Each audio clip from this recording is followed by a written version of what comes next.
Well, welcome everyone to Steve Savant's Money, the name of the game. I'm your host, Steve Savant, syndicated financial columnist and money color commentator. On today's show, we're talking about the inspection, the appraisal, and the price of the home.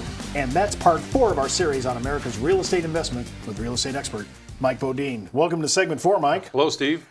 Okay, we talked about the inspection earlier, but we were talking as a buyer, or as a seller, we're gonna do a preemptive inspection ourselves to make sure the house is in order. But now I'm out there, and most of the homes I see that I've seen over my entire life, the actual homeowner who's selling their home has never done a pre-inspection himself. So we're walking in there seeing everything. I mean, all the problems that they didn't attend to. It could be not only that it needs to be corrected, but does that send a signal to the buyer that you haven't had pride of ownership? It sends a signal to the buyer to beware. Wow. Usually, so everything, put yourself as a buyer. When you're going through a home, you're looking at a lot of things, and things will catch your attention. Something that's not painted that should be painted. Loose tiles on the roof. You're looking at the roof, and tiles are askew. You're seeing those things. So things that are out of place will make a difference there. So it's important, right, to really understand that the inspection is going to telegraph, especially if you're a seller, it's going to telegraph to the seller, hey, I've been maintenance, I've been on top of the maintenance issues, I have pride of ownership. You're walking in here and there's not going to be much to take care of except for whatever your cosmetic issues as the buyer. That's right. That's right. But we're talking inspection. This is a big deal now. Yes. And there's a lot of inspectors.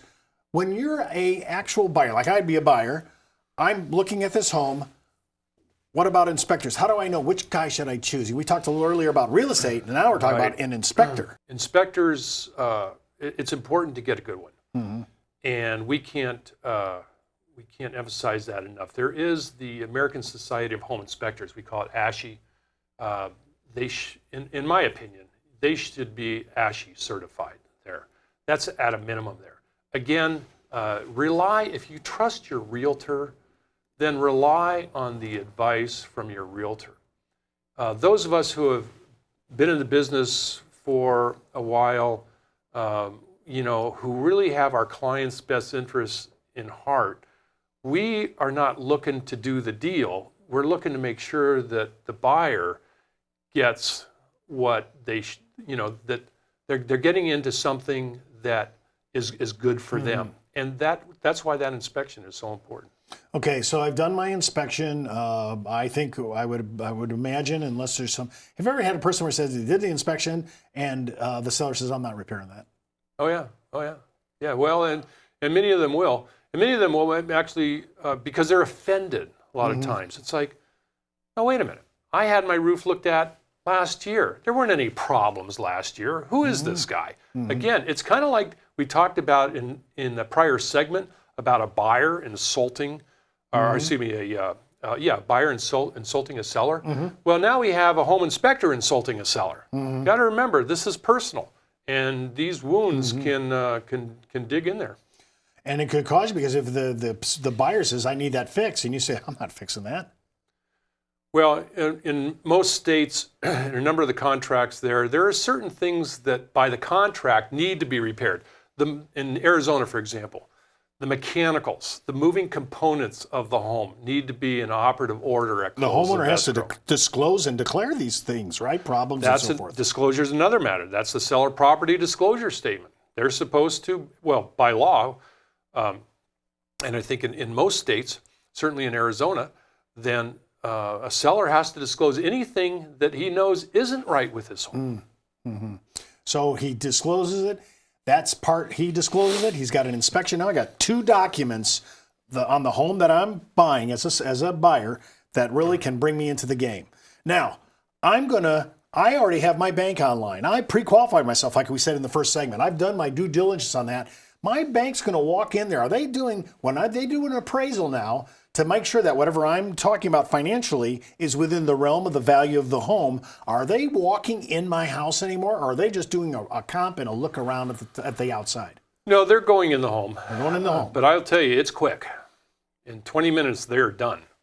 So they're going to know, usually by the time you're going to be able to stop that. If you have some person that's, you have a client, he's offering, his home is going on for numbers that are just, it's astronomical and way over the market. You're going to be able to shut that down because the appraisal's not going to go for it. Exactly. Yeah, the appraisal is the balancing act here. And we explain that to the seller, even Mr. and Mrs. Seller, even if we could get you this ridiculous price, the appraiser's going to shoot it down. And when that appraiser shoots it down, then you're going to have to renegotiate the price of that home, either taking it down to the amount of the appraisal. And we've seen that a fair amount of times. So the appraisal, even though it sounds like it's somewhat of a cursory examination, right? It's not like they're going through the whole house like the inspection. No, they do. They are very thorough on it. So it's quick, but because it's quick, but it is thorough, because they have to back up the value of this home, and if they don't, if an appraiser brings in a poor value, that can boomerang on them down the line big time by the feds. Okay, so that's that. They're under somebody's watchful eye on That was this. part of the good things that happened from Dodd-Frank. Can't say that there were a lot of them, but that actually was one of the good. That's a good thing. Yeah. Okay, so I have my appraisal, I have my inspection, I've disclosed everything. I'm the seller, I've disclosed everything. If I'm the buyer, I'm looking at all these documents to try to come with a final idea. I'm going to come to my real estate. Is this a good price? Price. This is so hard. I mean, it is hard. I mean, if you're the seller, you just have the natural propensity to shoot for the moon. I mean, we all do. It's just part of our human experience. Yes. How do you tell a person, Mike, and tamp them down that they're just a little too far up top? Speaking of the seller? Yeah. Yeah. Well, again, we've tried to show with reason. We try to show them what the comparable sales are. And we would say to them, now, why would somebody pay $25,000 more for your home that right around the corner for the same floor plan that had better upgrades was $25,000 less? So we try to bring reason into it. And again, we're letting them know that we don't want to be on the market forever, because being on the market for a long time, it's just going to cost you more money. And, it's going to cost you more than just money. And a lot of sellers don't understand this until they're in the process of the emotional toil that this takes. Where you got buyers coming through your home. You have to have your house perfect every day. You have to be ready to be able to show your house at a moment's notice there. You're leaving the house. You're wondering if the agents have shown the house. Do I go back to the house yet? And you do that for months on end. And in Arizona here, you do that in 110-degree heat. Whoa. That is not pleasant. Okay, so one of the things about pricing your home to sell correctly or buying it is, I want to move that house pretty quickly. If I can get a pretty good offer, 30 days, that's a pretty good deal, because I priced it right. If I went too high, then I'm going to be dragging out the sale, if I'm hearing you right, the sales process, and I could actually be devaluing my home because of it. Yes. Now, here's my last thing about this. Okay, retirees, and I'm right in that mode right now. I'm heading for retirement. I see wherever my house is, that might be the last house.